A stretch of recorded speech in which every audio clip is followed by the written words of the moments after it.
Oxygen ছাড়াই পানির নিচে ডুব দিয়ে আছে সাদ্দাম, আর দুইজন শক্ত করে চেপে ধরে আছে তার মাথা, যেন কোনোভাবেই উপরে উঠতে না পারেন তিনি। বাড়ছে উত্তেজনা। পুকুর পাড়ে দাঁড়িয়ে থাকা শত শত মানুষের নিঃশ্বাস যেন আটকে আছে। সবার প্রশ্ন, পানির নিচে কি বেঁচে আছে সাদ্দাম? সবার উৎকণ্ঠার অবসান ঘটিয়ে সাদ্দামের হাত ভেসে ওঠে পানির উপর। জোরে আঘাত করে তিনি আবারও মিলিয়ে যাচ্ছেন গভীর জলে। আর এই টানটান উত্তেজনা চলছে প্রায় 1 ঘন্টা ধরে।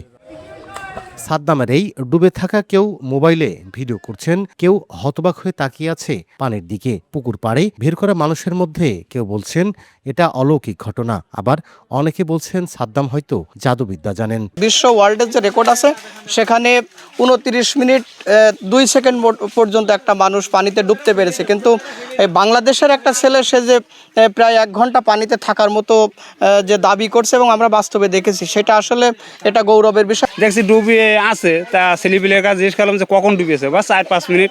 তারপর আমরা অপেক্ষা করছি যে কখন ওঠে দেখবো। এটা অবিশ্বাস্য ছাড়া আর কিছুই না।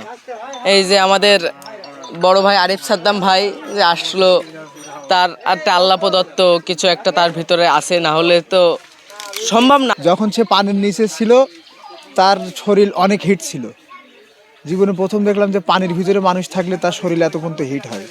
তার মাথা এত হিট ছিল, আমি তো মনে করছিলাম সে বাঁচবে কিনা, কিন্তু তার তো দেখাতে হবে যে 1 ঘন্টা থাকবে, কিন্তু সেভাবে আমি ধরেই রাখছিলাম পানির ভিতরে। বিষয়টা আমরা জানতাম যে ও থাকতে পারে, কিন্তু দেখিনি কোনো দিন, বিশ্বাসও করিনি।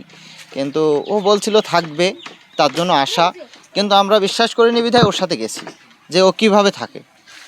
আমরা গেছি, ও ডুব মেরেছে, আমরা ওকে ধরে রাখেছি যাতে কোনো রকম কারসাজি না করতে পারে, যা নিঃশ্বাস না নিতে পারে সেজন্য। কিন্তু ওর ভিতরে এরকম কোনো কিছু দেখলাম না যে ও উপরে উঠে নিঃশ্বাস নিছে। আসলে এটি কোনো অলৌকিক বা জাদুবিদ্যা নয়। প্রায় 15 বছর আগে পাশের উপজেলা চৌগাছার এক ব্যক্তির কাছ থেকে তিনি পানিতে কিভাবে ডুবে থাকতে হয় তা শিখে নেন এবং নিয়মিত প্র্যাকটিসের মাধ্যমে এখন পানির নিচে ডুব দিয়ে থাকতে পারেন তিনি। আমি পারতাম, আমার 2-1টা বন্ধু জানতো, ওদেরকে আমি বলতাম যে আমি এরকম পানির নিচে ডুব মেরে থাকতে পারি, তো ওরা বিশ্বাস করতো না। তো এর 10-15 বছর আগে একবার বন্ধু মহলে দেখানো হয়েছে, ওরা জানতো। তারপরে আর দেখানো হয়নি। এই 10-15 বছর পর নাটিমা পূর্বপাড়া আছে গ্রামে একটা সাংস্কৃতিক অনুষ্ঠান হয়, সেই ঈদের 2 দিন পর। সেই সাংস্কৃতিক অনুষ্ঠানে সকলে ধরে যে এটা দেখাতে হবে। তা ওই দিন আমি 1 ঘন্টা, পুরো 1 ঘন্টা সবাইকে দেখিয়েছিলাম। এতে খুব মানে সবাই আনন্দ পেয়েছে, এতে আমি খুশি।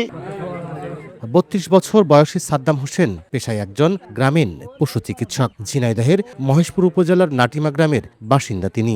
1 ঘন্টা পানির নিচে থাকার চ্যালেঞ্জ নিয়েছিল সাদ্দাম। অবশেষে সেই চ্যালেঞ্জ পূর্ণ করে পানি থেকে উঠে আসে সে। লোটাস রহমান সোহাগ, সময় সংবাদ, ঝিনাইদহ।